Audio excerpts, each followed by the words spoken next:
I already know this thing fly. Y'all ain't got to tell me nothing. Okay. Sharper than the draw against nice. Seafoam, that's definitely turquoise. I want to call it seafoam. Seafoam's like a little mintier. That's minty. That's what they tell me. They tell me I'm minty. Hey, that was minty yesterday. Okay. Okay, you remember last time you got the kiki. You remember Indiana? I'm not even kiki. Yeah. I'm just I want to apologize, Indiana. I want to apologize because I'm so I'm sorry. That was before game one. Here we go. Let's get started with LeBron and the Cavs. They were blown out by 25 by the Celtics yesterday in game one of the Eastern Conference Finals.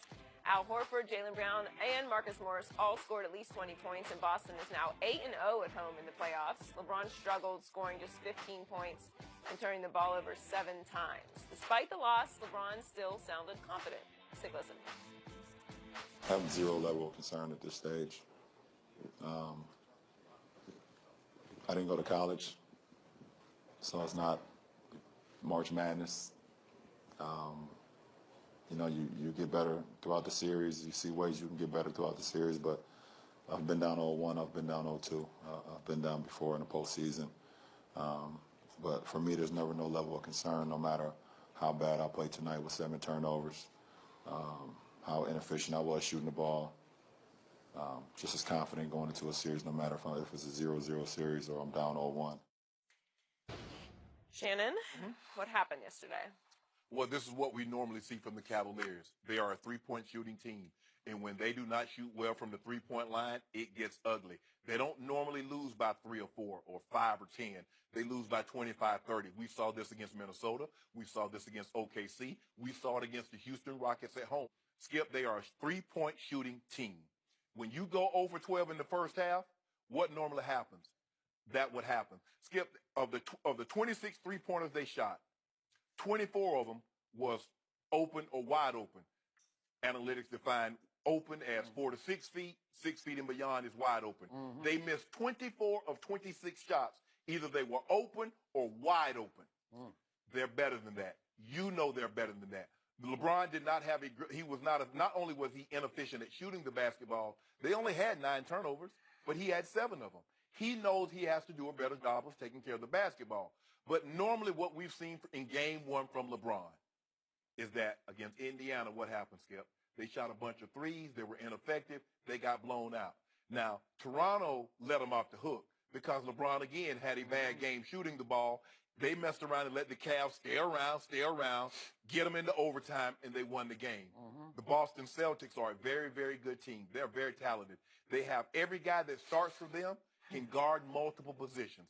They can rotate. And again, I'm going to say it again, Skip. I lived in Atlanta for a quarter century.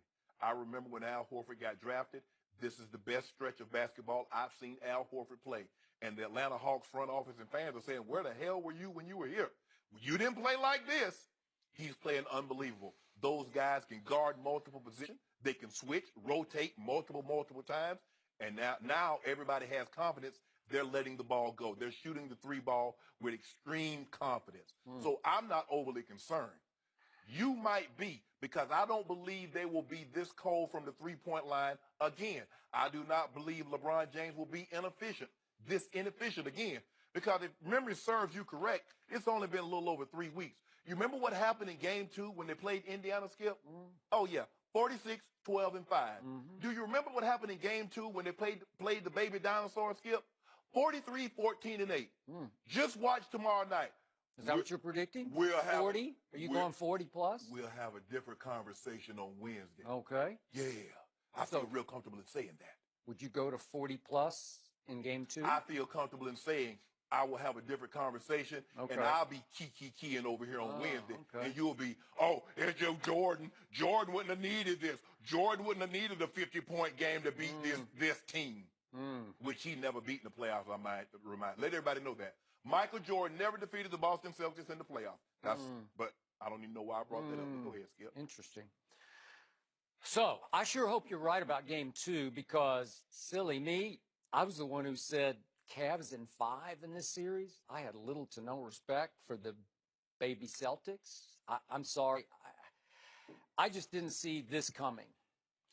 I was stunned by what I saw and did not see yesterday from your man, LeBron James. And I'm going to preface everything I'm about to say by the fact that you have set the bar very high. You've set it up to not Mount Rushmore. You've set it to Mount Olympus. You know Mount Olympus? Yeah. That's where the Isn't real that where king Zeus- lives, Is right? that where he reigned? Yeah. that's where So he that's reigned. how high you've set the Yes. bar. You told me last week he has now surpassed Michael Jeffrey Jordan as the greatest player ever, and you continue to say he is the best player on this planet today. Correct. Absolutely. So that my bar is way up here. Both things are true, you just said. This was LeBron James rested. This was LeBron versus a Celtics team without its two arguably best players. I'm starting to have doubts about that, but there's no Kyrie Irving and there's no Gordon Hayward. Well, they right? went out with Gordon Hayward, so Gordon Hayward shouldn't matter because they've been without him for so long. They never played a game Okay, with him. but those players were supposed to be there Yes. from the start of the Yes. year.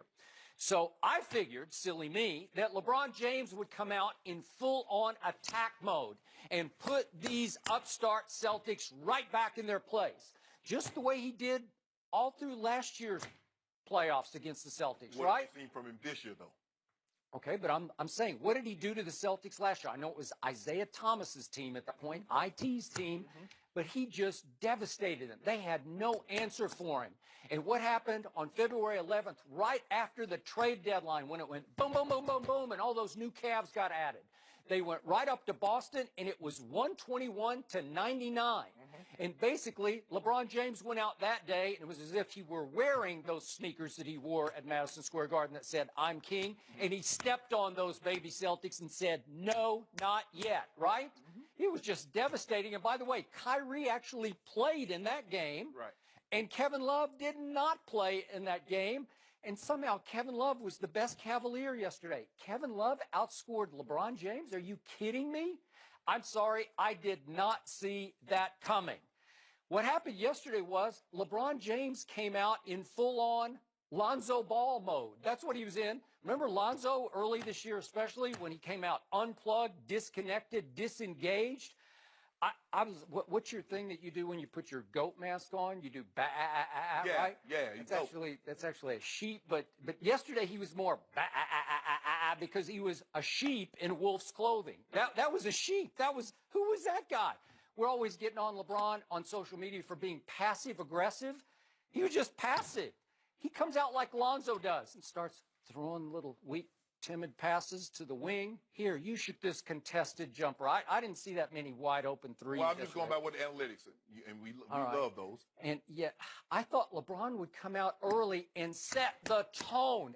And they got the tone set right on their head by the Celtics because that was LeBron just drifting through an entire first quarter in which the Celtics took the second biggest first quarter lead of their entire playoff history. It was 36-18 after a quarter, and frankly, the game was basically over at that point. Wouldn't you agree? And I thought LeBron, silly me, would try to power his way into the teeth of the Celtics defense. He couldn't get in the lane at all. Like in the first quarter, he just couldn't get in the lane. I thought he would get in the lane. I thought he would then start popping passes out to his snipers who would just be sitting wide open. Or I thought LeBron occasionally could actually get to the rack or get to the free throw line. And in the first quarter, it did not happen. LeBron James could dictate nothing in a first quarter that made me wonder, what's wrong? Is he hurt? Did he get lulled to sleep by the super highway that he had to the basket against Indiana and Toronto? You keep looking back on what they did last year. Last year they had Kyrie Irving, so they also had a great 1-2 combination. What has he shown you this round of the playoffs in Game 1? It's also the game in which he shot the worst, and he's had triple doubles in both of those games. Skip. Game 1 is a feel-like game for him.